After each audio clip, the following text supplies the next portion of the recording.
mbere ku video eno kaddoza kantandike ne kalowoozo kalero tulyoke tugende ku video era kansubire nti mwena muli bulungi nnyo akalowoozo kalero kano njala mukasale mukateke ku mikutu gyonna katambule katuke wayo seti bahabula otabasira mutano wa kale kizimanya ayinza okuba nga kwali kuno naye nga njagala mukawule bulungi nnyo yose eri tibahabula otabasira mutano wa kale kizi ensi yonna kati ekutegedde gwani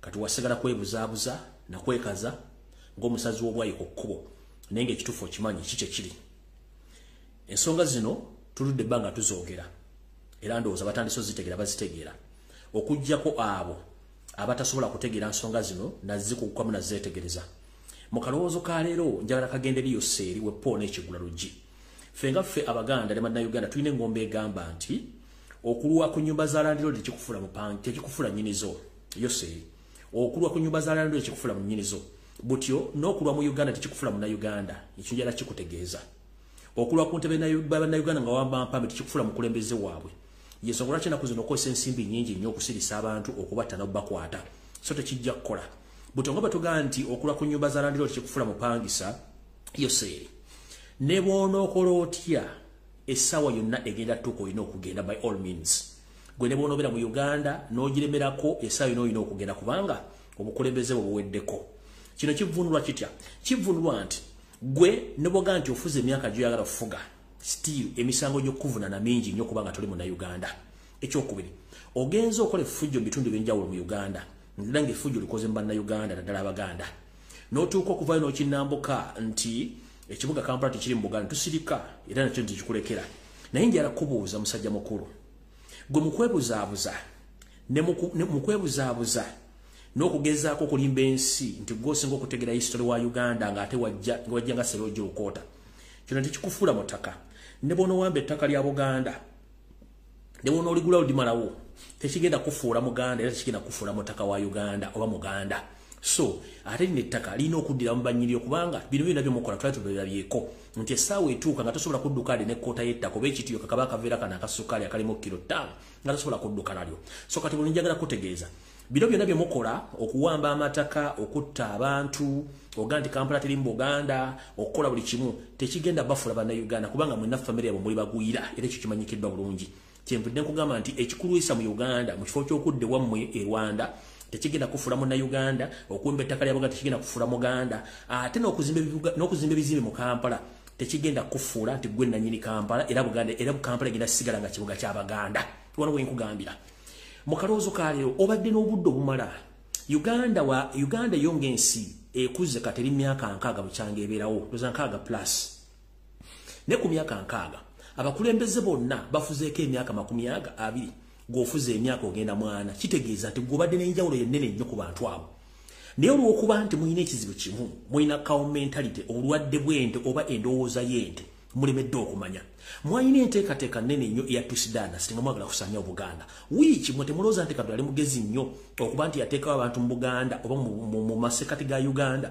nga balina entegera ya nkizo nnyo ku y'abantu abalala n'obugumiikiriza otherwise singa oli osanze eggwanga ddala nga lyokolamu effujjo lino wandibadde byobisiba mudda naye tetulina budde wakkulu ako kubanga buli ekibeera n'entandikwa ate kibeera n'enkomerekkero kati enfundikirayo tegenda kubeera nnungi wano njagala okutegeeza mubadde n'obudde bungi nnyo obukyankalanyiza Buganda obusaanyiza Buganda obulumiza Abaganda n'okukola buli kimu kati gwe mu myaka 4 tosobodde kuzimbayo wadde ke tuyita ka satellite city mu Uganda yonna naye era mukozesa engalabi zammwe mu bukyamu n'obutategeera bwammwe mu bukyamu ne mwefuutika mu kibuga kyemumanyi nti ky'Abaganda kyemugenda obbalekawo kuba buli mukulembeze yafugako Uganda Abaganda yaleka mu Kampala n'abaleka mu Buganda n'agenda butyo naawe olw'okuba nti mulina endowooza enfunda mutulugunya Abaganda naye Abaganda mugenda baleka mu Kampala kubanga ekibuga kyabwe tekigenda kufuuka kyammwe Banyarwanda ne muneetoola ne munazimba akedi ne muzimbamu n'amanya gamu ekibuga kigenda sigala nga kya Buganda ate nga ky'Abaganda ate nga ky'Abannayuganda mwenda bwe bakuŋŋaanira so n'olw'ensonga eyo mwandibadde mwakoladde ebintu bino ne mmanya nti Buganda si yammwe n'ekibuga si kyammwe Kampala ky'Abaganda mwandibadde mwakosadde ensimbi ze mubbye ebbanga luna ne muzimba ekibuga ekirala gye mwali yagadde ne muleka kutulugunyira kumanyira Abaganda na Bannayuganda bawangalya mu Uganda kubanga ekibuga Kampala ky'Abaganda naye kitwalira wamu ne Bannayuganda bonna abakibeereddemu era bakizimbi abakifunyemu ensimbi mugezaako bagobamu mutekemu akawanga kamwaka abanyarwanda mukijuza abasumali Ethiopia Eritrea na buli kimu naye kijja sigala nga kyaki kyabaganda ogambira nti mukalowoozo ka leero okulwa ku nyumba za Land Road tekikufuula nyinizo era sigala oli mpangisa mpaka ng'ozimbye yo kekabadde akalowoozo ka leero kali ngenze ku Kigula Lujji.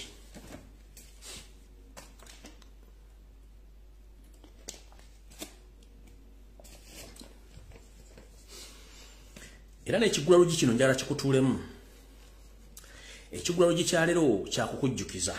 Omanyi bannayuganda twerabira nnyo nga naye muuli nti oli sirojja okwota mu buufu obwo osinza nannyinimu entannama. Mu kujja mu ggwanga Uganda wajjanga omusajja omugwira era yajjanga anoonya obudamu. Bw'otyo bajjajjaffe ne boonona ensimbi zaabwe ne boonona obulamu bwabwe na buli kimu kye baalina okukingiriza okusobola okutuuka wooli. Bw'otyo bwe watuuka gy'otuuka n'obeekyusiriza bangi n'obassa ezira kumwa abalala n'obassa mu makomera ne batuuka okuwaŋŋankulwa famire zaabwe olw'okutya nti gwe kenyini wabekola ki kubakozesa kuno kujjukizayo ssente tebabula otabisala mutano akarekezi nti buli ky'opulaninga okwonoona Uganda n'okwonoona Obuganda kyonna tekigenda kukola kubanga gwe kenyini okola nsobi. Sebusirwa njoka butta nnyinizo gwe ziri munda ne bulowooza nti zo zinaabeerawo zitya. Gy'okoma okutulugunya bannayuganda n'okutulugunya Abaganda kitegeeza nti gwe kennyini weekuulidde akabazzi kugulu kubanga kiri nti munnayuganda ye muntu gojja okunyigiriza naye atajja kusanga ewantu wonna akulagireko bwereere. Bwe twogerera essaawa zino ng'osazeewo otandika okuteralizinga bannayuganda ng'obasiba obakwata obatulugunya n'okubatta naye ng'ate weerabidde nti essaawa yonna wandifuuka omuntu ayiggibwa nga bulijjo bwegga nti bw'ogobanga musajja munno olekanga mwezi n'akuzza. Nja kugamba nti eggwanga Buganda lyofutubaddeko lyotandise okuteekamu enseekeezi zeyawuleko ng'oziwadde ebitiibwa okwagala okwawula mu Buganda kano njagala kakuzannyira okategeere nga sinagenda. Kano akatambi kengenda okuzanya kek'omukulu eyeyawudde ku Buganda gwe bayita Kamuswaga. Yafunye amagye, yafunye poliisi, yafunye emmotoka ezimugoberera. Sigenda kuzanya ddoboozi lyako ngenda kazanya nga tekali mu ddoboozi mukawulire bulungi nnyo kuba njagala nnyo abantu bategere information gye mbawa.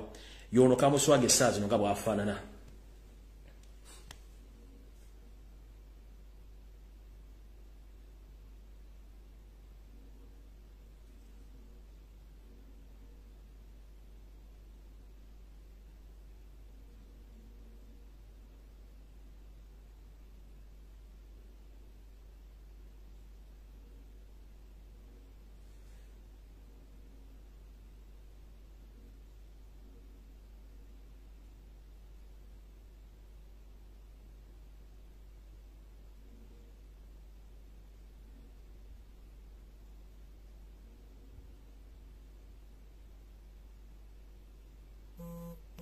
Okitegeera yoyo Kamuswaga gwazimbye mu Buganda kubanga ye ayisaawo ebikanziremu kabazanyira mu kategeere yoyo gwe bayita Museveni mu system ya divide and rule. Yoyo Kamuswaga ennaku zino ayina amagye, ayina emmotoka, ayina buli kimu ekimutambulirako kubanga ye Museveni yajja kwawula kyokka eyakwasa obuyinza musajja wattu ali mu taasulewo taakeese olw'ensonga nti baamuwa obutwa musajja atwali mu mbeera mbi naye bano beyeeteddewo bekimpatiira yensonga lwaki bakola ebintu bino. Yoyo Kamuswaga essaawa zino naye yafunye emmotoka eriko engabo ayina amagye agamukulembera buli kimu sebo yoyo ku nkola ya Museveni ndoza mutegedde bulungi nnyo.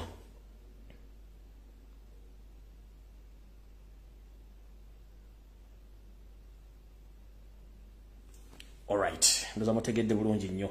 Awo sigenda kulwa tukyali mu Kigula Lujji. Kati yoseeri mu nkola eyo ey'okwawula mu bantu mu bawangwa n'ennono ne mu bitundu bya Uganda njala kujjukiza kintu kimu nti Buganda ng'eggwanga lyetongodde era lyasooka okufuna obwetwaze Uganda ne lyokeddako. Kino njala kikujjukiza gy'onookoma okuteekawo embeera ey'okwawula mu Buganda ng'ogijjako ebitundu bye yafuna ng'ebirwandiridde n'ebirala byakolebwa mu ndagaano ojja kuzzaayo Abaganda okubajjukiza nti Buganda ggwanga eryetongodde ku nsonga zino wammanga. Yasooka okufuna obwetwaze mu Uganda oluvannyuma neeyagala ekwasaganye Uganda endala zibeere wamu. Buganda erina eggwanga, Buganda erina abantu, erina oluyimba lwayo, erina bendeweera erina omukulembeze ekyo kyokka kimala okuzzaawo eggwanga Buganda ng'eggwanga eryetongodde ng'amawanga amala ageetongodde agali mu bitundu ebirala by'ensi ekyokulaba ku lukalu lwa Africa nga South Africa lumu amawanga ageetongodde naye nga gali mu South Africa kino njala kutegeeza Museveni wandikola ekintu okulumya omuntu n'owunzika ng'oyambe muyambe ekkiriza mu enswasweta yanula yireega engalabi mu bino byokola okwawulako kooki oyagala kwawulako sese oyawuleko kayonga oyawuleko n'eri abaluuli ffe kiba kituwa okutuzzaayo nti omusango gwaffe ogukyali e Lancaster mu Bungereza obulinzi ensimbi okugenda mu maaso Buganda okweyawula ku Uganda nayo kikyasoboka ate nga nino kijja kikola kubanga muwateeka Buganda esobola okwetongola nga tunakyosobola dde gikola kati mbyokola byonna koza kamanyi nga koza n'owebbwa Oweekitiibwa Hussein Kyanjo yavaayo n'agamba nedda bwe tubanga endagaano ezaakolebwa n'abazungu okuteekayo eggwanga Uganda nga Buganda yayinamu omukono ebitundu 8 ku buli kikome ziganya okutuukirizibwa ng'abantu ba Buganda battibwa Buganda esaanyizibwawo nga olukimba kikijjeeko nga n'essaawa zino omukulembeze w'ennono taakeese taasulewo omusango gwe Lancaster gukyaliyo nti Buganda ekyasobola okugenda solo oba nefuna independence kubanga lyali ggwanga eryetongodde mu Uganda lirina oluyimba lw'eggwanga lirina bendeweera lirina abantu lirina omukulembeze kati bino ebiwa ebyogenda ojjako oliwadde mu bijjako naye jjukira nti Buganda bwefuna obwetwaze temulina kye mugenda kujjawa mujja kirekawo buli omwadde gye yava naddala mu basajja batuusi kye mwerabidde omusango Lancaster gyeguli gwetaaga ensimbi Buganda okufuuka independent kyegga nti wandikola ekintu okulumya omuntu n'owuzika ng'oyambe muyambe ekkiriza ebintu bino byonna byokola okulumya Abaganda okulumya Buganda tubiprofilinga kuba tugenda bikozesanga obujulizi mu profilinga omusango n'okuguzuukusa Buganda esobola okufuna obwetaavu naye nga si gye twandiyagadde kubanga Buganda yasalawo okwegatta mu ggwanga eyawalu naye tefunyeemu okuggyako mu bakulembeze bane byabufuzi abalese futwa bbi n'okutta abantu okwagala okubamala mu Buganda ne mu Uganda nga mwagala okwekkusanga abantu nkujjukiza yose mu kigwalo kyaleero nti Uganda ggwanga naye Buganda lyali ggwanga eryetongodde nga likyasobola okuddayo ebintu byokola ebyokutta abasajja abakazi n'Abaganda n'okutta bannansi ba Uganda nga mwagala okweddiza ensi eno mu gifuule y'abatuusi kijja kubaako ekikutuusa mu budde butono nnyo ng'ensi ekyakulaba kikibadde ekigwalo kyaleero nkifundikidde ngenze ku vidiyo yandeese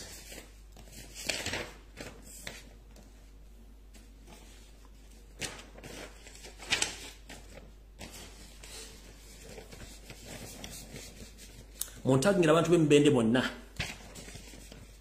njala tandika ndowooza ne bannayuganda nzize ebbanga ddene nnyo nga mbagamba ebizibu ebiri mu malwaliro ga Uganda nga mulowooza nsaaga ne mbagamba nti gwe omusajja ali omukazi n'omusajja omukulu nga mulina famire ne mbagamba mwegendereze nnyo nga abakyala bwe bagenda muleeba ebizibu ebibatuukako ne mbagamba nti abantu mu Uganda gavumenti ya Museveni ne mutabani we odde ku lwaboogo bajjamu ensigo z'abantu ne bazitunda nga mulowooza nsaaga olwaleero olunaku lwajjo omwogezi wa poliisi yavudde n'agamba nti omuvubuka nero yawe Elias Lukwago omusango bwawaabye bagenze okumala okukola final conclusion n'okunoonyereza investigations ng'omuvubuka yazaalibwa n'ensigo emu njala kubuuza mukulu Fred Enanga omuvubuka oyo bamuleeta ku Odi Kampala main hospital ng'afunye accident ku boda is it so naye ne bamulwala omujjanjaba wayitawo ebbanga ttono nnyo omuvubuka ne yeesanga bamuggyemu ensigo ye bwe yafuna accident gwe ogamba nti ensigo yabuuka mu buusi neefuuka nti bamuzaala n'emu the same statement gye mwakola omuwala eyava oba yava Saudi Arabia if I'm not mistaken ng'avuddeyo nga bamuggyemu ensigo ye the same Enanga wavayo n'ogamba nga mukoze investigations nga family y'omuwala ebataddeko pressure ne mugamba the same statement omuwala yazaalibwa n'ensigo emu kino mukifudde lunye kubanga tudiringa ne gavumenti y'abamafia okuvaayo okukola statement ne muggalawo omusango kyemwandibadde mugamba nti kale omwana gwe bajjemu ensigo yakkiriziganyiza n'eddwaliro omusango komaawo kisawundinga bulungi nnyo naye kati kino mugenda kifuula nti kyalubeerera nti buli muntu anakomplaininga nti bamuggyemu ensigo unknowingly mumujja kavangayo mugambe statement omuntu yazaalibwa n'ensigo emu which it's a rare case nti kisoboka muntu kubanga yazaalibwa n'ensigo emu abantu batono nnyo mu Uganda batono nnyo abo boga nti yazaalibwa n'ensigo emu kati kino mukireeta okukimanyiza abantu kimusobola okuba problem nga ati ono yazaalibwa n'ensigo emu tekina kye kigenda kukola ne muggalawo case naye kijja kumala kutuuka ku famire zammwe buli muntu ajja kirozaako ng'omuntu wo muganda wo sengawo bakojjaawo bamukoze ekintu kiki mukubanga ekiri atabala tekiri nasigadde waka. So government officials mwegenze nga mukola statement abantu bakowu nnyo bajja bakola ekikyamu. Enanga nkuvuddeko kati ndoza ngenze ku baana be Dubai information itindaba njala motangire bebeku ne mukazi wezuwera na information wano nyingi nnyo ngenze ku baana be Dubai. Okusokera danjira kubaza abaana mwenna abawangalira mu ggwanga lya United Arab Emirates naddala abaana abadde mu detention center bambi mwebale nnyo omulimu gumwakoze ogw'ettendo kubanga enseeno abantu ambo otabwemukula owebbango bwotamwemukira tewebaka. Reason being nti tubadde ku social media kuno nga tuleekana ebbanga lyonna naye nga government officials tebafaayo. Jigenda kuyingira myezi 2 n'ekitundu bukyanga tukuba ebiranga ku social media abaana bali ku TikTok ne baga nti bannayuganda bayambibwe nga n'ennyonyi za Uganda Airlines zitudde ku kisaawe entebe tezikyalina mikukwate zikyakola ne tugamba government mujja abaana ba Uganda ensi ezisinga obungi ne zijjayo abaana baazo nga temufuddeeyo.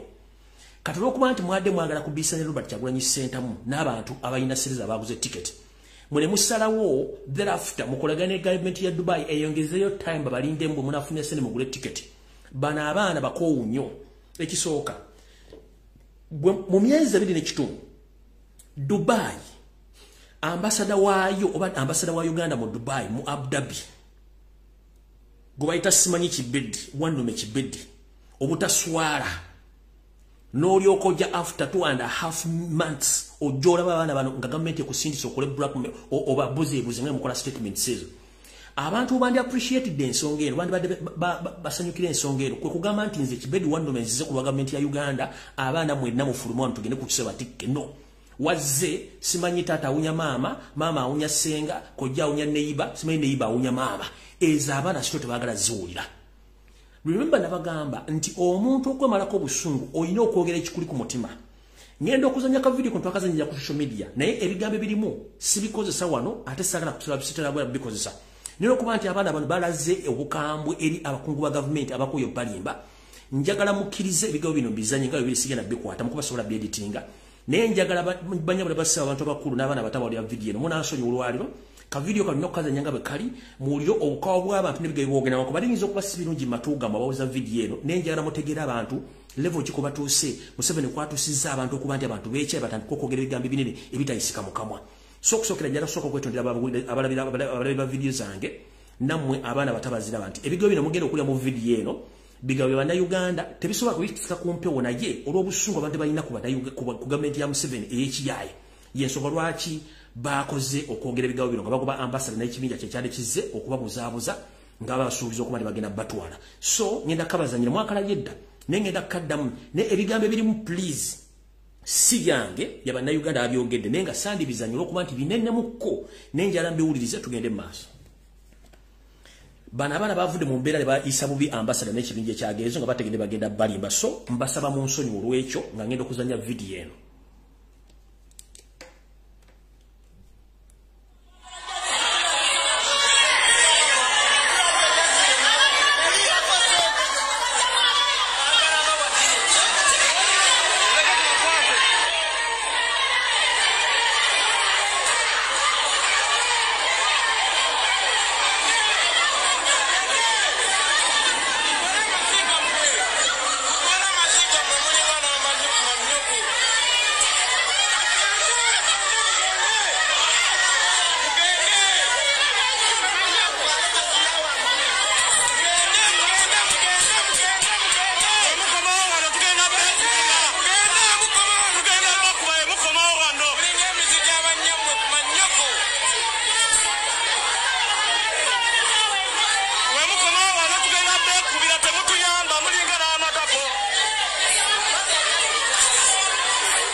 video ebadde etandika nsoose basaba kubeetondera olw'ebigambo biri mu video eno olw'obukawufu bw'abaana sondoza kansubire mu nsonyi ebigambo si byange bya bannayuganda bali mu detention center e Dubai. Gavumenti byazze okubuzaabuza abaana bava mu mbeera ne boogera ebigambo bino so munansonyi wasiyetera okubeera enkola yakuzanya ebigambo bino nero okuba nti obukawufu bw'abaana bavudde mu mbeera ne boogera ebigambo ebyo so munansonyi bulungi nnyo olw'ebigambo ebyo. Kati katandike ekyatuleese.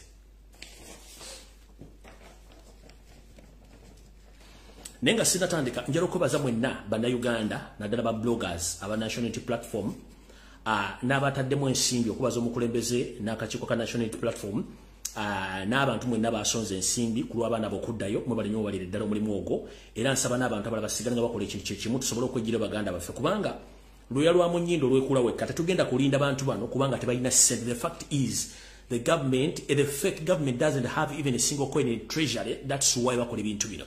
Ngade ministry ezimu kati budget ya quarters baziwa million 10 million 2 ngate mu parliament bazisa billion. So if the ministry is landing on 200 millions per quarter kitegeza nteina sente, so they don't have money to facilitate these people.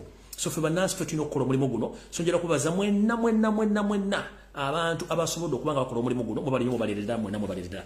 Alright, ntandise video olwali nakuza mwezi 19 omwezi ogw'ekumi mwaka 2022 njala muntangira n'omukulu Bebe Cool ali mu Muhoozi project.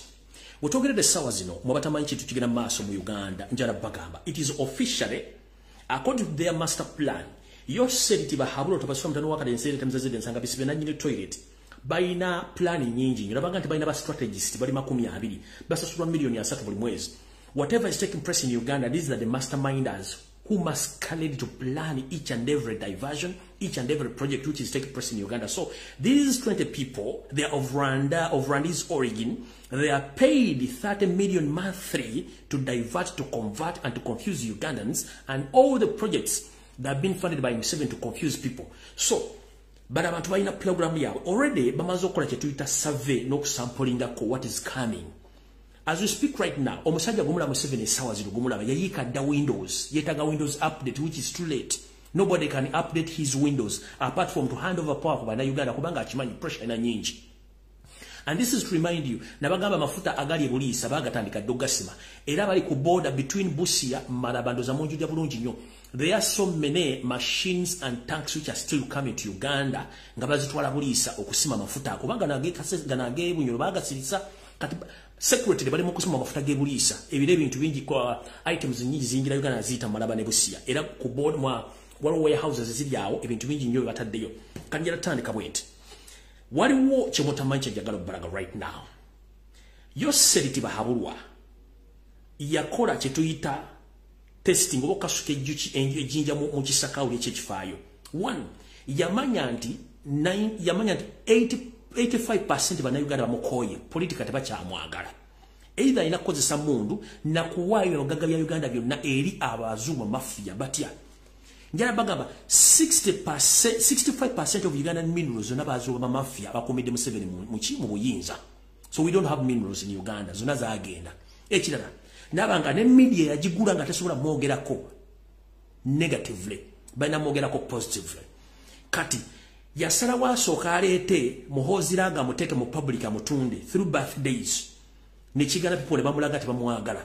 Kati right now njala batege bwe bamaze okusampulingako nti Muhoozi talina gy'alaga bali balese omuseason night dancer lwaboga atunde ebiwowoolo lwaboga ate mufu nnyo. When he comes to public to talk to the public ate ne mufu nnyo. Kyekigambo kye nabagamba wali nti bano abantu balina commenta to the extent they have to use with the indigenous Ugandans to promote their businesses, to promote their political ideas, but themselves they can't even address the public. The only person in their family who can do that is Yoseri. Ate naye akola bintu biryawo byakiyita mu LUJJI. He can't address the public wategere biki byayogera. So balegezaako kuleeta Muhoozi nga tasobola kwogera. Ne baleeta Odrek Lwabogo n'ava mu public okwogera nga tasobola. But right now bali stuck. Whom to bring to contest right now? Bamanyi Kyagulanyi akyalina ffe bantu bamwagala nnyo. Kati kye bakoze njala kutegeeza ensi nti official campaign zaatandise. Temugambo simanyi 2026 no official campaign zaatandise abatanna kitegera mwebake. Era njala tegeeza banna Uganda naddala abaana b'enkyukakyuka nzira bagamba sidda mu kalulu ekyo nakibagamba. Nendo vuga ekintu kino mpaka nga tufunye change kati official campaign zatandise. Reason being wetwogera Muhozi project eyagwedda bagezako drivinga within ya kitawe kati bavuga Muhozi agenda tambule gwanga lyonna okwetolola naye I'm here to inform the public namwe nabade banoonya where to get him right now is open to the public kati abade bamunoonya temuzu mumanye mayini bagenda mulo chinga rodda nti yagenda gene so you have a big chance okumufuna kuba badde ali mu hiding kagenda tegeza mwe nabade banoonya omuntu nga ye muina chance mwana drive yagenda okola Muhozi nga ye. You have the open chance. In the body information, balonchi ze bagenda tambula account wide nga launchinga sme KootiYamaka. Mwena bade munonya mu public, muina chance. Open chance teri kuna check eyo mukirina. Kati oyo agenda tambula mu gwanga nga balonchinga chairman, which chairman bavuga ekintu kino balabe kinatambula kitya. Kati wetwogerera bana basajja balina pressure. Kyovola bana bavudde ne bagamba balonchinze mu 7 2023 kubanga bakimanyi. MK project ena jiraga baleeta ono nenga waliwo ekiyinza okujja essaawa yonna kyekiruwa campaign already ziri officially opened nzo mukirabi naye era abantu abalabiseko kulaunchinga mu 7 bonna babasasudde ssente kuba tekyali muntu ayagala kulya kiggalo kibayita mu 7 tekyali muntu ayagala kulya kiggalo kibayita yero kati bali mu panic ebatuyisiza luddawa wuliriza batandise bwe bati ne Yoseri ayagala tambula countrywide na yatia kubanga bamunoonya bangi nabagamba nti wandikole kintu okulumya omunoozi kabo yambe muyambe the moment you lay in power ngokozesa omukono ogw'ekyuma n'abantu abali mu system batuka okwefuulira mu 7 ekyo kimanyi wakozesa abantu abali mu previous government okuvunika government eziriko right now abantu abali mu system bakukowa these are the same people abagenda okukola kefujjo tunda kukola fujjo kanjja tegeeza public nti wetwogera essaawa zino campaign zatandise dda okujonga temuna zitegeera zatandise dda naye temuleekana na bano mubaleke temuleekana nabo mubaleke batambule ekigenda okuva mu yereka mugenda kitegeera kubanga bw'oba onoonya omusota nga guli mu kituli teekayo ekikomi ky'ekipiira bayiwayo amafuta gujja kuvaayo bokka kati essaawa zino ebintu bye tukola ku social media bitandise obbajjayo bokka nga bavaayo tubalaba gwe tulowooza nti bavudde mu bbaaga ti balookinze 2026 no already balaba pressure elimba n'abantu desire gye balina okwagala change bakimanye kati mutambule abagala badde babalinze naffe tujja bafunda ng'obudde bukyali kati kye kigenda mu maaso ngenda bazza ku chairman project oba gye muyita Muhozi project right now bagezaako kola counter attack eri Robert Kyagulanyi center mu etya wano njagala bebe kulu ne mukazi wezuwa na kirema babereko banonyeza ngona ba artist ba Uganda okulamu omu artist yomu ayina omukyala ali equivalent ku Babi Itungo Kyagulanyi ne bamulwa in terms of intelligence in terms of education levels abuze kati bakoze kikino mugenda kutya baagala omuntu gwe banaafuna nga basobola omuteeka ku the same platform we bateeka Babi bwagenda ku international platforms na addressing a public ensine bendoolu taliyo bagezako kuleeta ono Zali House of Plastic ono ayogeranga ejjembe linambaga oyo naalimo kuba simusego mulwadde bagezako kuleeta Zali House of Plastic simanya gyakole diversion n'agaana nekigaana nga tekisoboka teri jjembe lisobola gera ku international level lyogere politics ebisobola kati wuyaze mu kweyambula kubera muvubuka buto oyo n'abeeraawo ne bagezako kuleeta abantu to ne bagaana kati kye baakoze kiikino era baga nti Katonda temyaka nabaze entegetengo kati muwulire bulungi nnyo amawulire genfunye onaku lwajjo gandaga nti Muhozi project epulaninga okuleeta Zuwe na Kirema akompetinge ne mukyala wa Robert Kyagulanyi center mu kubayita Babi Itungo Kyagulanyi ku level zonna naye ekintu ekiriwo ekikyamu nti mukyala Zuwe na Kirema bambi ebyensoma bya Mungu ebiringa bya Joshua nga otwogere sawa zino ense badde temanyi kati kankabate mutegeere plan ya Muhozi project ngena kuzo mwezi 14 lwe lunaku olwokutaano lwa wiiki eri gye tukubye mabega zabadde kuzo mwezi 14 omwezi ogw'ekumi mwaka 2021 ku ssaawa 4 ez'okumakya amayinza byanga mbada bwino wano muninde bwe bwino wano tugende wait a minute wait a minute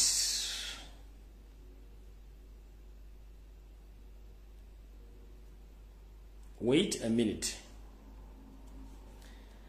ku lunaku lwadde lwa kutaano ku ssaawa 4 ku ssomero bayita Makerere Day and Evening School for Adults. It cater for those who never completed schooling at the any level up to A level. Essomero lino balita Meka lisangibwa Makerere. Eno ye logo yayo nengeri gye lifaananamu. Njala bagamba officially mu baana bali mukola ebibuuzo essaawa zino omukyala Zuwena Kirema bamuzizzayo ku ssomero asome era nga ali mukola ebibuuzo bya senior 4 right now as we speak. Sorry. Zuwena ali mukola ebibuuzo bya senior 4 nga wetwogerera ssaawa zino essomero lye lino wano kandi batere wandoza mulala tegeera bulungi. Essomero liro Zuwena kwali mukola senior 4 liryo. Essaawa zino ku Friday ku macha yali mu brief bamuleta bamukwese nga tebayagala nsetegeere eryo essomero lyaliko ali mukola ebibuuzo bya senior 4 nga ne kuluna ku Lwokutaano ku ssaawa nyezo ku macha yali mu briefing ey'abaana nga bagenda okukola ebigezo. Naye ekyo baakirese mu Hozi project nga tebayagala nsekimanye ne batamanya nti ffe buli wamu tulinawo drones tusobola obbalabisa erisomero mutegedde bulungi nnyo. So Zuwena bamuzizaayo akole senior 4 oluvannyuma akole senior 6 ave omubufune bukosikoosa awo alyoka agende bw'ajja competing ne Babi Itungo Kyagulanyi Sentamu ekitasoboka. This is impossible. Buli kimu temwakibala. So ndoza mutegedde bulungi nnyo. Essomero mulitegedde bulungi nnyo. Essomero lino lisangibwa ku Sir Apollo Kagwa Road, Kampala. Email bagiyita mekauganda@yahoo.com. Njaga mbawene namba y'essimu mukaka sente ono yatudde. Enamba y'essimu eri 0414535030 oba 0772 42 1059 lyessomero mukyala wa Bebe Kulu through Muhozi project kwagenze okutuulira ebibuuzo bya senior 4 aveyo a competing ne mukyala Babi Itungo Kyagulanyi through Muhozi project. Kati kambabulira Abaganda tugamba nti akakyama amamera ne bw'okagolola akamenyeka bumenyesi. Kati Bebe Kulu Muhozi project bangi ba driving crazy. Waliwo ebintu ebijjanga musobola okugamba kino kizze ne tugenda kikola. We can't contain it. Nobody can contain Robert Kyagulanyi Sentamu. Nobody can contain Babi Itungo. In education level, muspokeni oba physically. Kabeero oyo mama biyovu tasobola ku competing na Babi. Ne baba mukwogera physical appearance buli kimu tasobola kati gwe sigenda kujirega nnyo naye mama ngenda kusaba ekigambo kimu. If it is true bakutadde mu project to go back to school ngojja competing na mukazi munono bambi nkusaba togenda kuswalira bwendo because of the small money. You can't compete with the Babi. Ojokola ebibuuzo nga weebisse olinga hajati kubanga n'omukuji bakuletedde mu moto kulavudde mu motoka nga bakugiza bakubisse n'oyingira mu briefing zira briefing wazo n'odduka wakakola ndoza pepa zilinganga zizo. Tosobola competing na Babi mukyala Zuwena tule waka musajja utakusiruwaza banga yayuka Windows nawe toyika Windows sigala woli. Bwanga bakutute kusoma bibyo please soma bibyo but never ever think that you are going to compete with the Babi. It is impossible. Kabereje nitasobola. Kaberani te speaker of parliament tasobola competing na Babi. It is impossible. Eyakusinza musajja muno bwakusinga ekigere togiyita njovu. Do you copy that? So Muhozi project mweke nyini na nyini project simanyi chairman emoke tasobola kwogera wadde okumala eddakiika 3 nga wa speech nga atagisomye busomye. Ola n'ensome mulema. Oyo emoke wa mwono Muhozi raga ne bamuwa speech ey'eddakiika 10 nga asome tasobola gisoma. Kana mu mulete Zuwena atatule senior anadde ku level yogere ne Babi. Anadde ku level yogere ne Babi nga ne speaker parliament tasobola ku competing na Babi. Domuita first lady Janet tasobola competing na Babi. Kati mugenda tukadde ku level egamba timugenda ko waliwo bintu byawale nga byawale mu biveeko. Yibwa chimbata. Kati omuli mu nsi ngono ye prime minister. Wait a minute.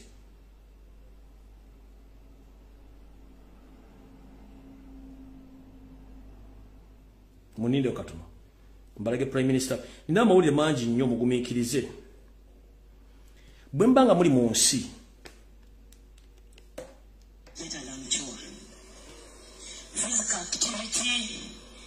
is one way of keeping.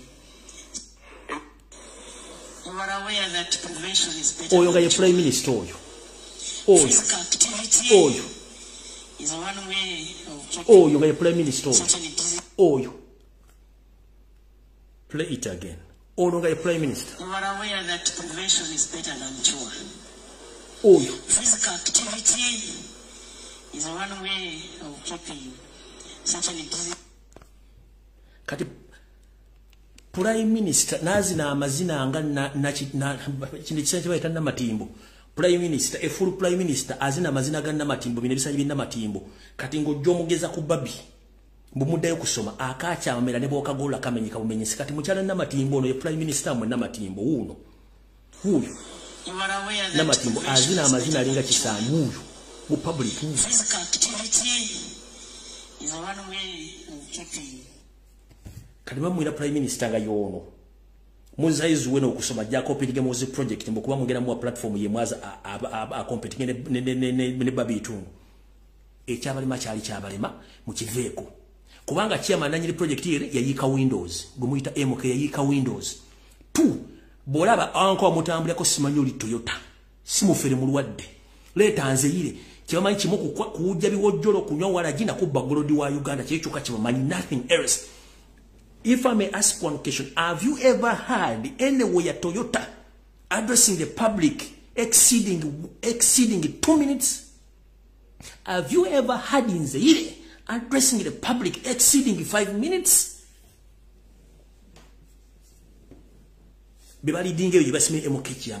I'm just asking, have you ever heard or have you ever seen in Zaire a leading a Mhozi project? Nga yogede mo public okumalida chika tano nga yogede mogezi. Mentality kubanga they are lucky katonda tagaba byonna bwakuwa sente takuwa baana bwakuwa bana takuwa sente bwakuwa sente takuwa magezi. Cow mentality is the problem. Temwina kye musobola kola. Time is up for you. Muve mu gwanga mutuvire mu gwanga lya fe. So awuvudde wao nyenze ku kinalo zomutegedde bulungi bebe kulu otegedde wadde tuyagala nsetegere temwina mukozi project mwala kuyisa muzuwena ade yasome ajje a competing ne babi ekitasoboka. That is impossible.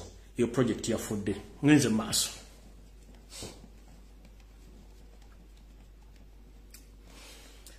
Kati njagala mukwatu lupapula ne kala muwandike ebintu bino. Nabagambye mu video yasembe ku Sunday buli muntu woli sabisa Ssaabasajja kabaka wa Buganda omusabira muteremo sala nti obulwadde embera y'obuntu obulwadde buwanisa amatanga. Mu kuwanika amatanga teri kintu kyonna kigenda maaso teri kyeboogera. Kati mu programu ya Museveni mulize bintu bino biri bisatu. A planninga cabinet reshuffle okukyusa mu minister be aji planninga. Mwena bagambira recent nti ayagala kuddira no drunkard master amuwa vice president. Loza mukijjukira bulungi. Ekirala baagala okuleeta ekintu kyemutanateekako ssira mu kirowoozo bulungi. What is taking place in Mubende right now, it's not all about Ebola, no. Ensonga ziringa ssatu. Ensonga esooka, Mubende, Kasana and the other areas are rich in natural minerals, more especially gold. So Museveni olokumata ina sente atinga bamanyira kubba bakozesa advantage ey'ekirwadde kino ekitaliyo okugoba abantu ku mataka ate bobeddiza amataka ago. So Museveni recently yalina program ye n'ekikuba mu bituli kyetuyita ya concentration camps. Abatamanyi concentration camps kati nga balese ekirwadde ekyo ne bakikuba ewantu ne babajjawo mwena babakuŋŋaanya ne babatwala mu bibangirizo wabisaawo ne bateekawo camp, ne bateekawo amatundubaali, ne bateekawo temporary toilets na buli kimu. Ngera abagwira ba refugee babeera nga bavudde mu nsi zaabwe tebaba na option okujjako obateeka mu kifo kimu. Kati ndi wano kulabula ebitundu Mubende, Kasambya, Kasanda, enteekateeka ya Museveni eya concentration camp obagoba ku mataka okutwala amataka ago yaja activating ze yazzeemu. Mugenda tandika okuwulira essaawa zino nga abantu bangi bakwatiddwa era wenjogera essaawa zino mu Mubende amakomera gajjudde bakutta abantu. Essaawa zino Mubende abantu abasinga omungi bajjeko amataka gaabwe. Essaazi no mubende business zonna ziggaliddwa. Aba boda bonna basinga obungi boda bazibajjeeko. Essaawa zino embende waliyo panda gaali. We twogera embende waliyo kye tuyita fungua mulango. Byonna sigenda byogera kumwabira byeko kye tuyita fungua mulango amaje police SFC batambula lujji ku lujji nga bakoona ennyumba z'abantu nga basaba ssente ku kifuba atayina ssente nga bakukwata bakutikkako bakutwala mu kkomera. RDC ayawukanye ne DPC simanyi ne OC biki enkana ziri abali mu kubba bubbi. Kati njala bategeeza Buganda enteekateeka ya Museveni ey'okubafuula abagwira mu nsi yammwe Museveni yazze mu naligiri activating ey'okukwata Abaganda bateeke mu concentration camp bajjeko ku mataka. Era very soon mugenda kuwulira lockdown ngezzemu okuluma nga Ebola. Bapulaninga okutandika okufuna abantu abalwadde b'eseetiza bateeke mu bitundu bya Buganda bisinga obungi. Bayite Dr. Ruth Achenge n'ebitongole ebirala okonfaminga nti bino ebitundu birimu Ebola babateeke mu lockdown eri forced. Naye lockdown yene egenda okubeerawo erimu ebintu bibiri. Ekisooka bagenda kuteeka abantu mu concentration camp bajjeko amataka. Ekyokubiri mu kaseera kano bwe kati akaliwo tusabe nnyo Katonda empologoma ya Buganda Kabaka agisoose. Naye singa abeerawo ekibeerawo bayinza okukozesa lockdown eno okugibuja Uganda okugamba nti mulimu kirwadde kiri ne balangirira nti bizze bubi ekire kiddugabo kikutta obwengula ne bateeka lockdown mu Buganda nga tewakyali muntu yenna asobola kutambula. Ebyo ebintu ebyo bibiri ono apulaninga okukozesa lockdown eno okukola ekintu kiri kye mbagambye mukitegere bulungi nnyo. Essaawa zino mulaba wasanya Charles Peter Mayiga Kalooli atambula awo nawo nzijawo kubanga nze first hand information mugiwulire bulungi nnyo ali mu kutambula naye nga balina ekikusika kye batambuza mu kye mutamanyi tubala bage mutaginge. Kati possibilities ziri bbiri. Concentration camps ez'okutwala Abaganda mu camp naddala mu Bubende Kasambya ne Kasanda n'ebitundu ebirala byonna bagenda kikola. Naye kati essaawa zino baagala kusooka ku kyetuta economic shutdown mu Buganda nga batandikidde mu Bende. Okumanya bana basajja nabaga nti cow mentality is the problem and these people they don't think before they act. Tebalowooza nga bagenda okukola ekintu.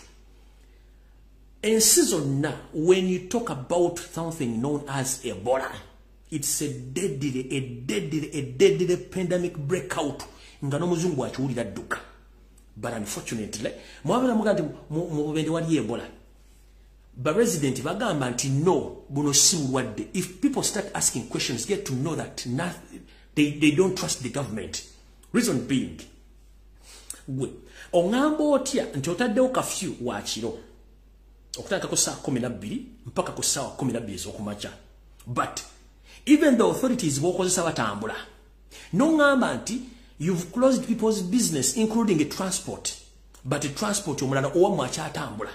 Nongamba nti otaddewo kafyu nogala buli kimu noleka amasomero nga gasomesa.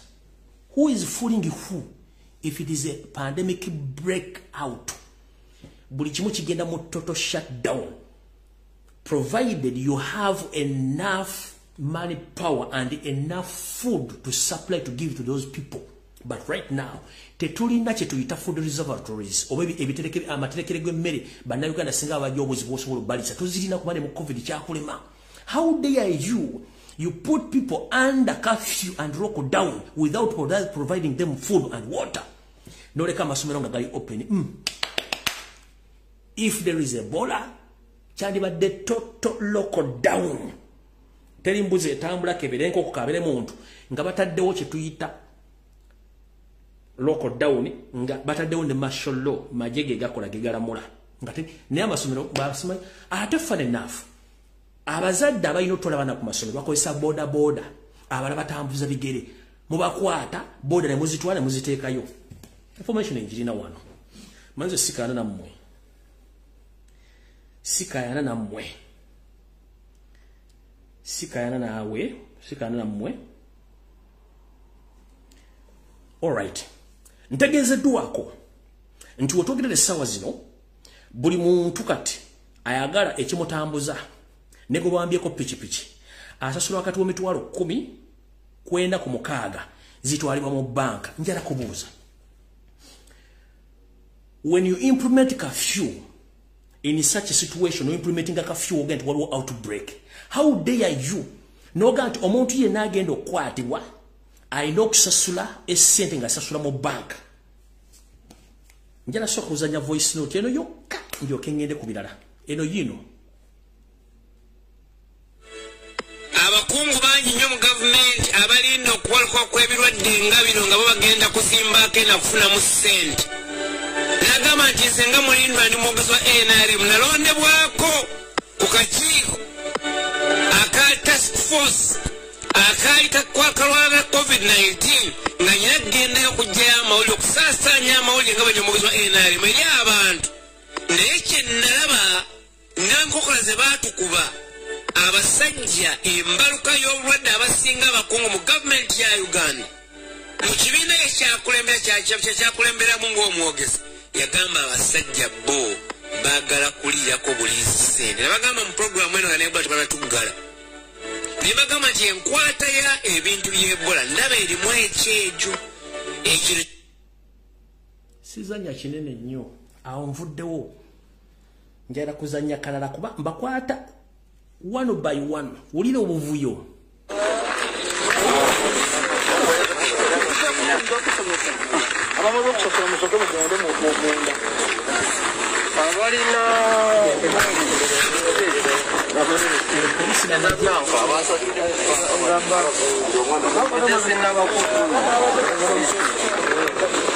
Akati ngobe nabawanda upapuro nina mwena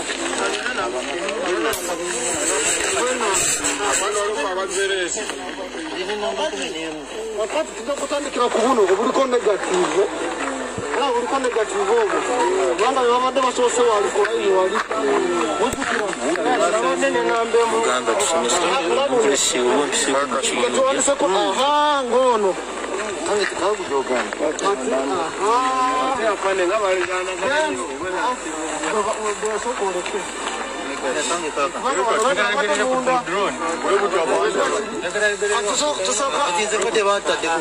Mampa din namba yoka. Bali bagenza bado resinto rode bagenza. Abudona. Kakati. Kuchiko tugenda zibagabira. Shiba chiri. Mwewe sewa. Naye twagale buwanduko. Zogerako. Zeni nebikwogerako gwengo omuntu. National ID for example. Chokoramirako. Nyine nanga muntu. Nyina nyo kwenda ngamuntu. Waboda ya stage. Naye kuba buzibu. Hadi ya stage atafana. Nanga muntu. Hadi ya stage nanga muntu. Nzanya okatuna kubanjala mulize ebintu bino tugende mu kuba information. Memba zimwenna mwasuze mutya bannange.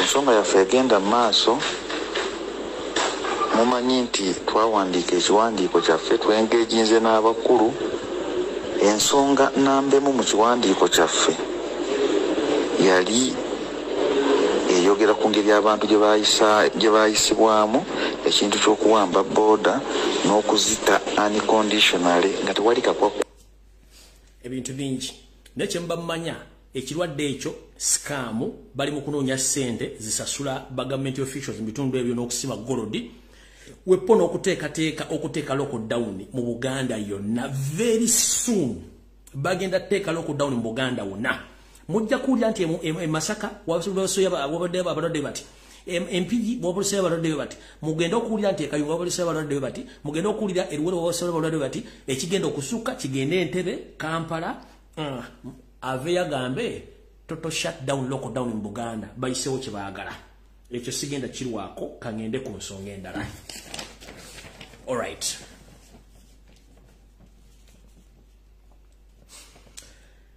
ntandise bwenti wasanya Kaloli Charles Peter Mayiga Salonga Mulengejja manyi ku video kuno kuoli oba nagikusanzaayo mukama wo eyakwasa ddamula emyaka kati gikunukiriza okuwera 10 bweddo obulamu bwe buli kizibu nnyo okumanya nti anaasobola okuwona okusinzira ku information gye nafunye endaga okusinzira ku sources zange kizibu nnyo empologoma ya Buganda okusukka mu mbeera mweri naye gwe oli mu nteekateeka ya yoseeri ey'okuba nti mwafunye ssente okuva mu State House mutambuze enteekateeka ey'emmwanyi terimba eya Museveni across the country. Era nga buli kitundu ky'onoogendamu eky'eggwanga gavumenti ekuteekeddeekedde abagenda okwaniriza ku nsimbi z'omuwoomusolo nga mutambuza ekintu kye tuyita emmwanyi terimba. Nga bwavudde Ssese ng'omaze okutegeera nti mukama wo mulwadde muyi wayolekedde mu maserengeta ga Uganda. Eri nga banno bemukola emirimu gyegimu egy'ekifere mu ggwanga Mpuuga agenze mu Munyolo alese tannabuuza kabaka wa Buganda ali ku ki. Tewali yakoze press conference goli mu kuzunga obadde mu Western Uganda ne bakwaniriza kusereza omuwaga wa musolo. So kandi ogabana Uganda kyonna ekigenda maaso kye munaawulira nga kifudde mu Buganda temubuuza wani wakwata ne kimugenda kuddako. Museveni yasasula Mengo naddala bakungu baayo naddala Mayiga okutambuza project gye tuyita campaign nga kiri mirundi ebiri. 1 bagezaako okukendeeza amaanyi ga Robert Kyagulanyi Ssentamu nga bapromotinga Mayiga mu ngeri yonna esoboka akabingi amaanyi bakituyita okutrimming amaanyi ga Robert Kyagulanyi Ssentamu countrywide. Kitya ono omwami atambuza project y'emmwanyi terimba mukimanyi nti emmwanyi za Museveni Buganda terina katale ka mmwanyi terina terekero lya mmwanyi ekyo nakibagamba buli mwakiteeke mu mutwe. Kati bamuwadde ssente atambuze project eno countrywide ng'era state ye mutegekera bane bagenda mu receiving abantu kikusereza omuwoomusolo ng'era akikola. Yabadde maserengeta ga Uganda era mwalabe bulungi nyengo mezivuga bamwaniriza ku ssente za Uganda kati agenda tambula eggwanga lyonna ku ssente era mu mulinde bw'aveeyo alina gy'agenda otuuka agenda okutambula eggwanga bakikola mirundi ebiri. Atambuza project ya Museveni y'emmwanyi then akuba campaign indirectly nti bwana abamulese wali mu ntabo kuba bagenda tukola obukodyo bungi nnyo nti asobola okukendeeza ku maanyi ga Kyagwe kuba musajja mu Uganda. Bintu bibiri byatambuza. Muve ku muntu yenna eyeeyita looya ate nga yita munnabyabufuzi yeeyita munnamawulire babeera bayaaje ye musajja ekintu kyakola naye nkusaasidde mukulu. Katonda bwayawa omuntu omukisa bayagumuwa wayina kyansiyo naye abantu bakutegeera nti wayina emivuyo gye wali okola era bagimanyi bulungi nnyo. Gwe ne bw'oneebuzabuza ng'afukaanaaba ne bw'oneesiga akazigo n'otambula mayiro ne mayiro ensi yakuzira era tolina ky'ogenda kukola. So njala tegeeza eggwanga embeera Ssaabasajja Kabaka yawanise amatengo yawanise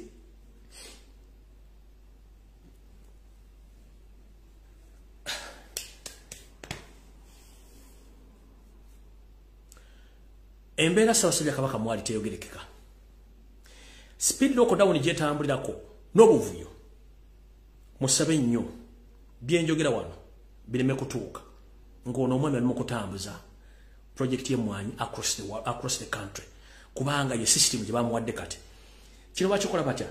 Kino kye tuyita okudivertinga abantu okubajja ku mulamu okubuuza ye n'akolera ye abalaga nti he's working but while is avoiding something.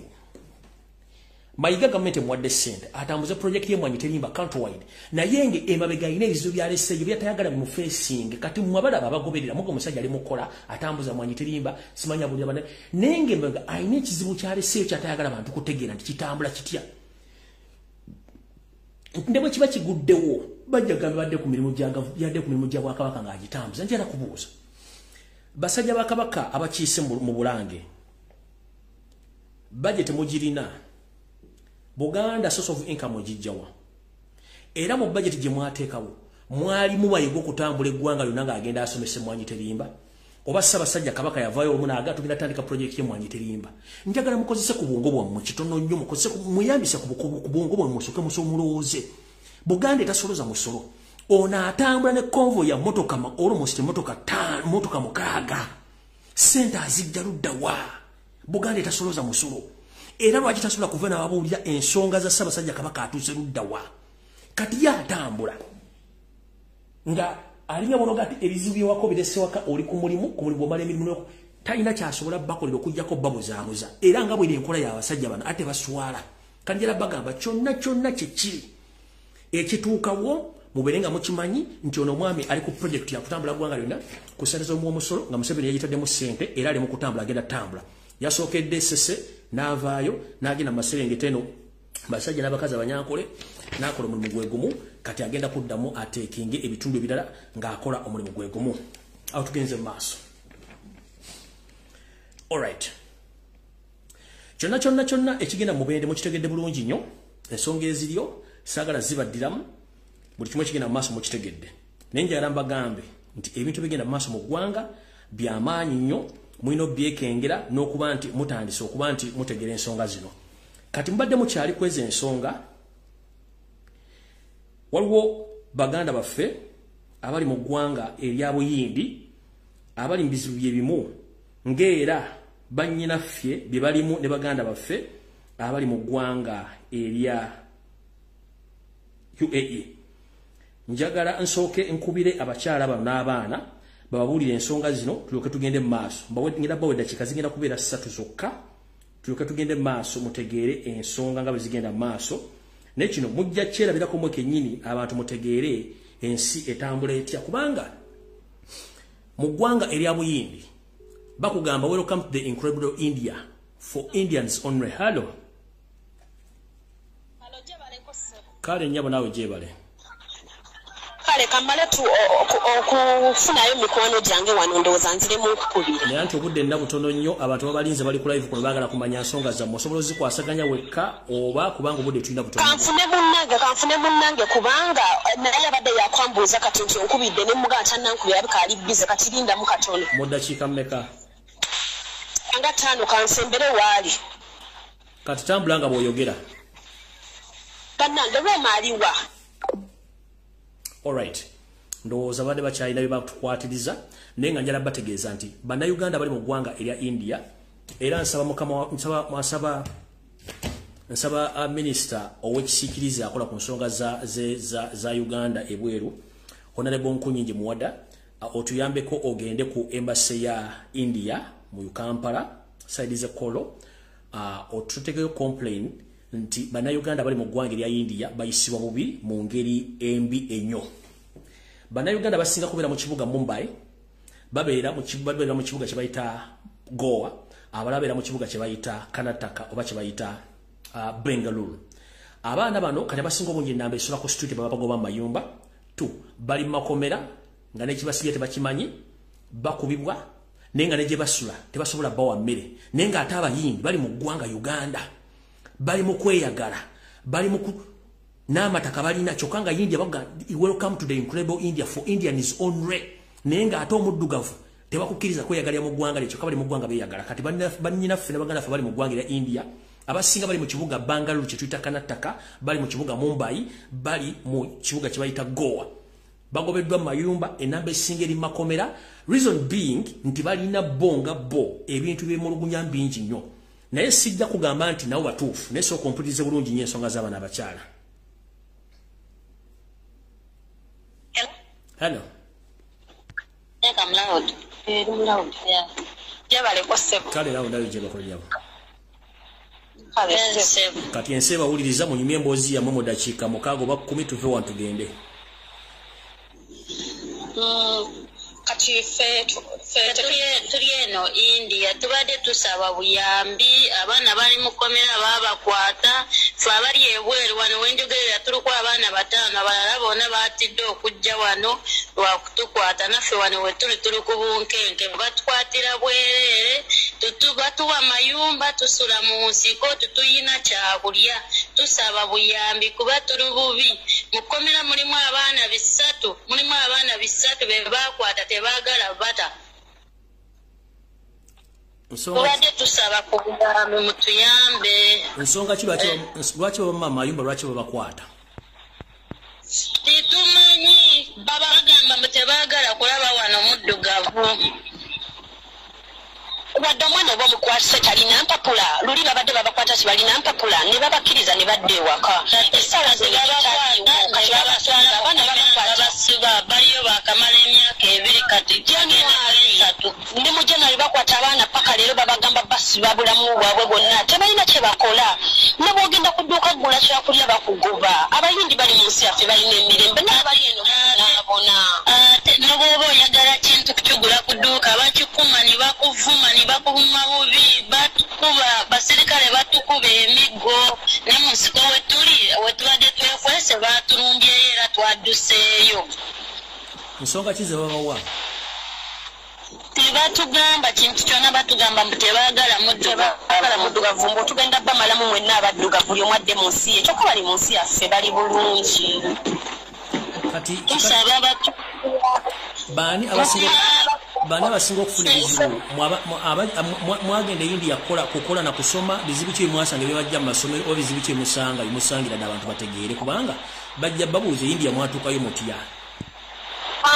Kulira abaana bajja India wano balwawo abantu batomeza abaana nga goli balimba wano waliwo emirimu balimba nti balina emirimu babatomeza kola ne babalimba mu balina omanyi bwe batomeza abantu b'e Kampala batomeza abaana n'amugamba nti biki abaana abamu bamala okusoma nga already bali mu overstay ne babeera wano kati nabo babakwata omanyi oluusi embeera neekuyitiramu omwana n'amala osoma nga talina kyakola naga kagenda ku street neeyiye nga womanyi ebya India byakweyiiya sente ne zikubula tensioni badduka ebikuubiro abaana bali makomera mu basinga myaka na myaka tebalina kyakulaaza mu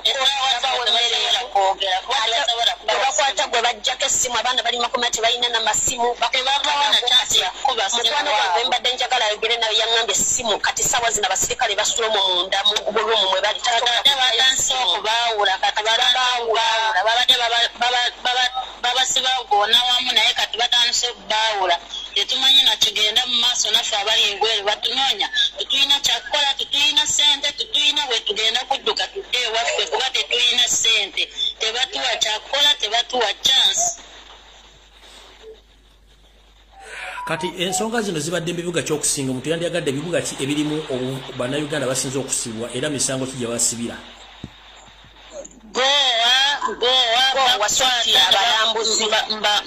bakusiba gundi bakusiba overstay kati bagamba bw'oba wamala emyaka 3 mu buyindi mu overstay bagenda kusiba emyaka 3 ogimale mu kkomera bamale bakudipoti newalala onawo abaana babatugumya bakuba ffe tutubeerayo naye tuba tubiwulira era nsuubira bwe banaawulira abaana bonna bagenda kuvaayo ambasada mwamukubirako ambasada wa Uganda mu India mwamukubirako embassy yagamba ki embassy eno tetuyamba teyina tuyamba twabakubira batulimba olimba ddambo bagenda kujja tebajja ambasada amanyage yaani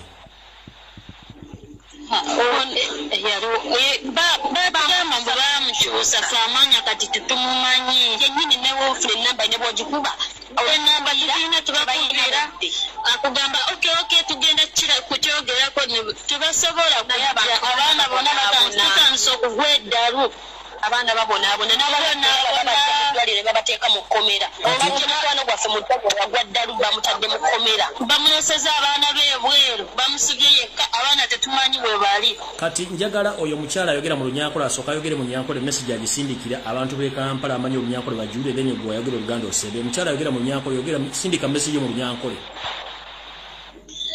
ite turukumuya India nitusaba obuyambi mutuyambe tuluje kumuya abayindi baturukubindi benda kutuyita abaserikale kumuya ni batukwata bwira bwashesha tutwineho kulala tubakutwereza amaziko kuzanjira omuntu akubinga ngo Africa no nitusaba obuyambi bambi mutuyambe abaana bali omukome omuchome agowa alimu abaana 10 tutebakulya bali okwemibabona abana babasubira emyaka n'emyaka tebakwenda kubalekula batayi bambi ntusaba obuyambi mutuyambe.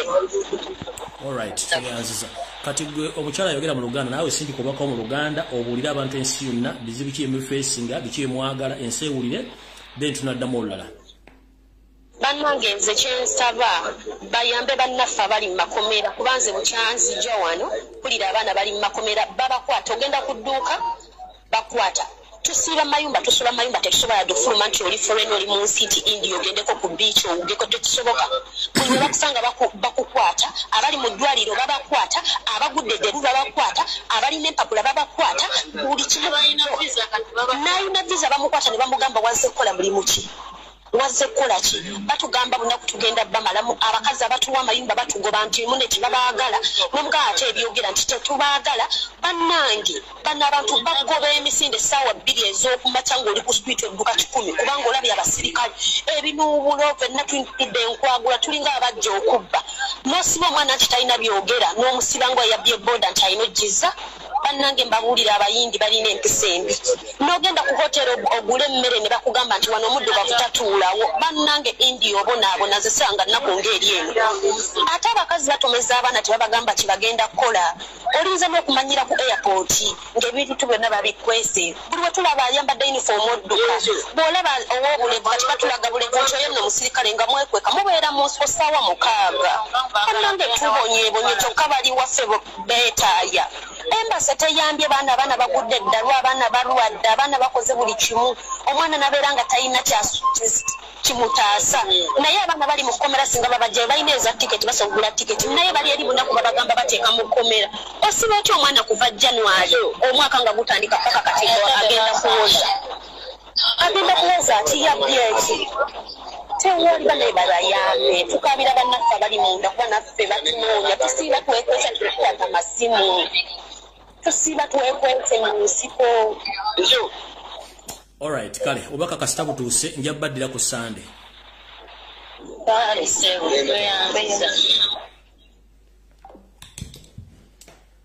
Embeera ey'ekikanga kino sigamba nti bannayuganda bajagala wabula ereetebwa embeera ey'enfuga eyefuga bbi eyefujjo eyefutizi ey'obutaagaliza eri abatubaddeku nga si bannayuganda. Omusajja yali afuga eggwanga Uganda omugenzi Idi Amin Dada yayagala nnyo ensi ye yatugogoba abasajja bano n'agamba nti ayagala economic reforms mu nsi ye bannayuganda beyagalira mu nsi yaabwe ate bafune kye balina okwagala. Yagamba ndoose nga nina obbagoba okuzza Uganda engulu buli kyeyakola yakikola ku mutima gwe era nga ayagala eggwanga lye. Mukazi we Sara Amin yamugambako olwo naye mwami tuwaki tetufuluma ngengeri gye batugoba waki tetugenda mu Bank of Uganda tujjayo ensi bintu tugenda nazo. Amin yamugamba, I'm very sorry my wife, I can't take that money because that money belongs to Uganda, that money doesn't belong to you. Era Amin yadduka ne mukyala we Sara Amin sede bazirika emabega. Ensonga lwaki Amin yagoba abantu awo mpisa ezo bano abaana bali mu kkaaba kye balimu kimanyi liggwanga ndimanyi nalibeeramu baliyita the incredible India for Indians only n'okufuna ennyumba osimba akaggo ate omuddugavu osigala muddugavu n'ekikwewunyisa balina kkala 3 balina ey'abeeru boyinza okuza ti bazuulu balina abali abeeruyeru n'abeerawo n'abaddugavu bakaddugala nga nze kati ate abaddugavu abo bakaddugala nga nze be bakyasinza ososola. Naye embeera eri mu nsi eyo mbi nnyo eri bannayuganda n'abaddugavu abalala. Ngenda kusaba mukama wange nkunyeje muwada nkusaba n'obuwombeefu nkutume ogende ku embassy ya India mu Kampala ekololo obategeeze nti bannayuganda bali e India bali makobere basibiddwa ku nsonga ezimu oba endala batubuli ekisibiza bannayuganda era banga basobola bannayuganda batike bakomewo wakaba bona baleme kubona abanira ku nsi eya Buyindi. Ate si Buyindi yokka ensi nyingi eziri mu kubonyabonya bannayuganda naye nga tebandiyagadde genda mu nsi ezo naye baba bagenze kunoonya kigule magala eddiba olw'ensonga ndi gavumenti gye tulina ey'abasiba n'omugoba bannayuganda tebaagala nsi yaffe tugibeeremu. Uganda yensi ku lukalu lwa Africa ezimu kuzina ebyobugagga ebisobola okuyimiza bannansi nga tetwetaze kola domone gwennusu mu nsi yonna kubanga buli kimu kisobola okubeezaawo eggwanga ne bannayuganda kibabeezaawo. Tulina amafuta, tulina golodi, tulina diamandi, tulina mabo, tulina obutonde, tulina abantu, tulina buli kimu. Naye olw'okuba nti bano abasajja tebaagaliza y'ensonga lwaki buli mwana anoonya ekituli waayita ayagala fuluma Uganda.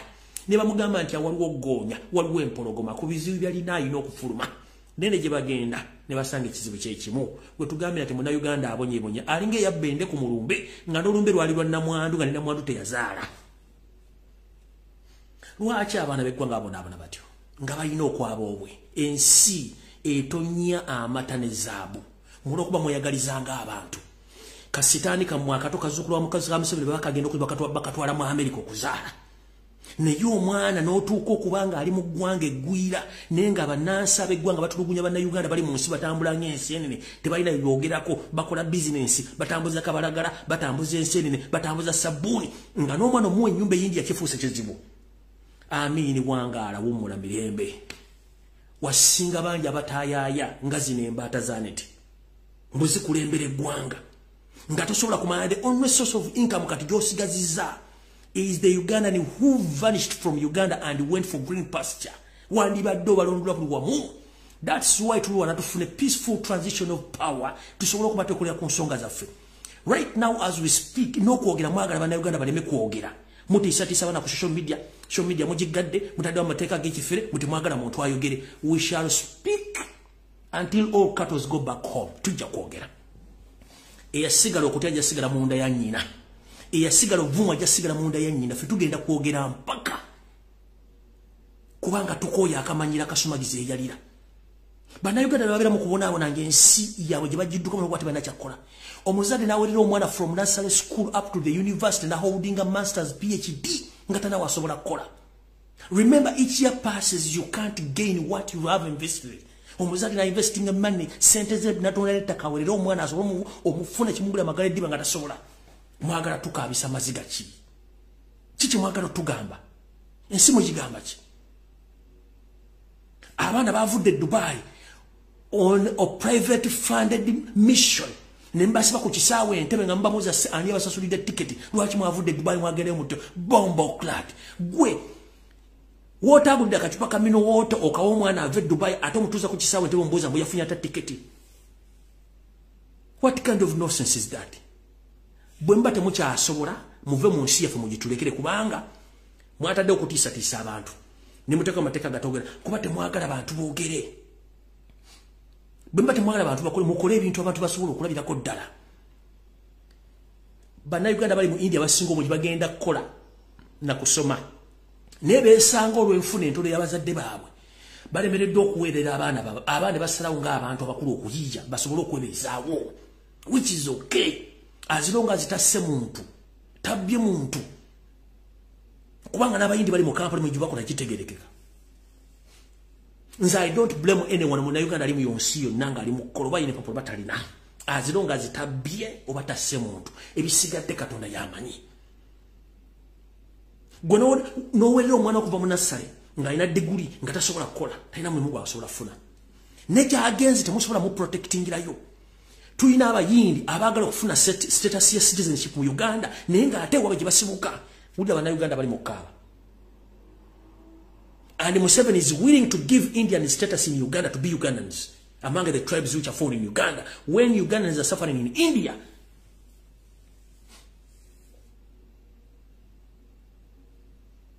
And you stop us from talking. Mutu gatulema kwogera. And the biggest number of people who are suffering, those are women. Nenga nawe ina Natasha. Tavanga mu public kwogera ku nsonga z'abawala. Tavanga yo. Oyina Daina tasobola kuva kwogera ku nsonga z'abawala banne. Oyina Patience tasobola ku addressinga public ku nsonga z'abawala kumala dakiika 10. Kuba Katonda doesn't give it all.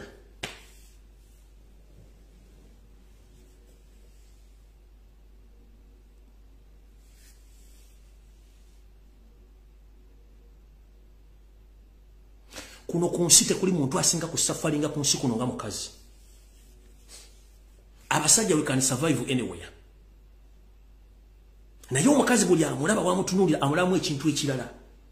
Ate nga amukira mu basajja nganze. Bannyabo ne baba nga balina kozesa advantage kozesa mbiri gyabo okusurvivinga. Ate basurvivingira kuffe. Winki nti mbabikola tebabyagala. Nino kuba nti embere bakwatako ne basala bakozesa emibiri gyabo okufuna kye balina okwagala. Nenga si kye bandyagadde. Buli mwana ali ebula yandyagadde okubeera mu maka n'afumbirwa. N'awerera abaana be n'azaala abaana. Because of the poor management temusobola kulabirira nsi ne banazi temusobola balabira abaana bali mu kusafaringa right now. Omuntu asinga okuwona ne balabira mukazi. Babalepinga, babatta, babakola ki. N'otunuulira ensingo oli oba oyagala obaluka ofune nga abasajja tebategeera kuwadde naye nga bazaala abaana ababuwala.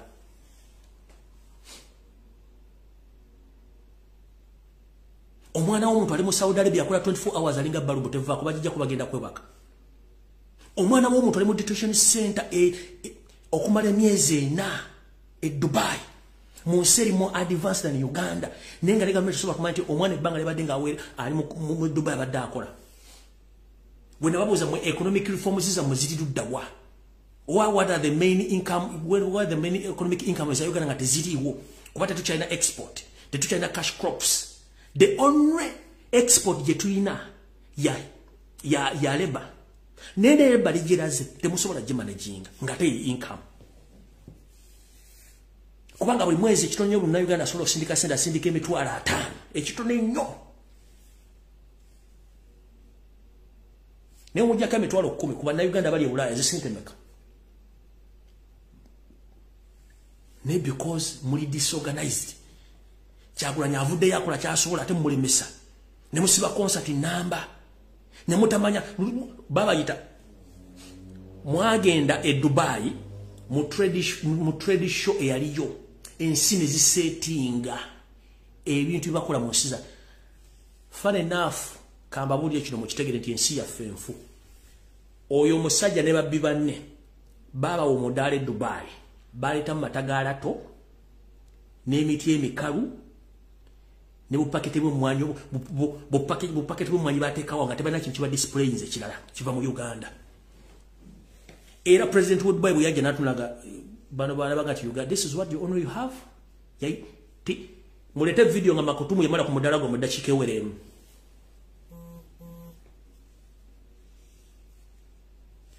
njagala video mujirete ku mutimba nga president wa Dubai oba omukulu afuga Dubai yamala ku mudalago wa Uganda dakika eziwere 2 kutuswaza buswaza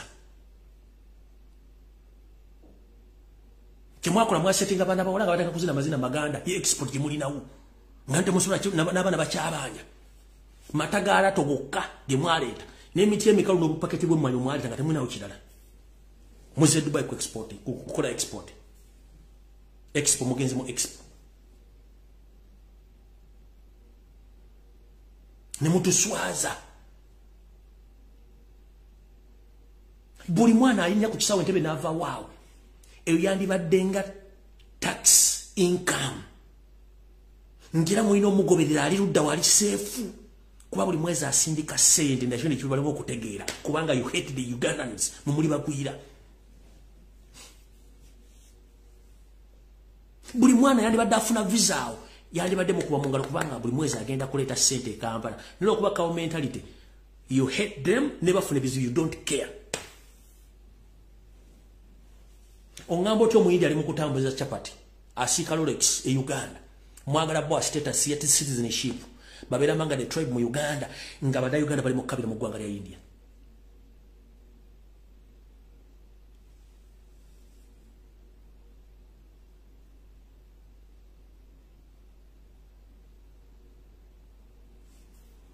katubuna ngai makutumu tyalinya na kumodala kubanga yamanya you have nothing temulina chemulina nakanyonyi space gibali wadaka nyoka mu Uganda bakajja ku main bali nakatwale je bisembere kisawo je kisembera kubanga you have nothing akanyonyi kakunkumuka oba yingini mwateka muzaza gundi bulobu yingini mwateka muzaza tukutuku akanyonyi nakafa kali tumwina kimusobola kola ku nsinga kiteredde buli mwana ali Saudi Arabia ekitono nnyo buli mwezi mujja ke emitwalo 12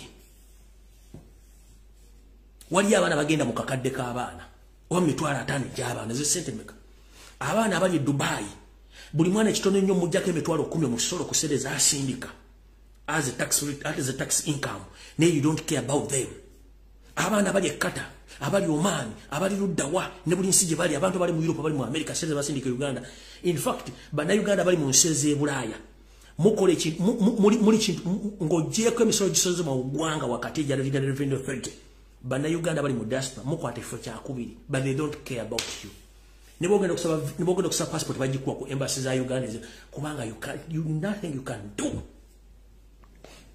mumuyine gwanga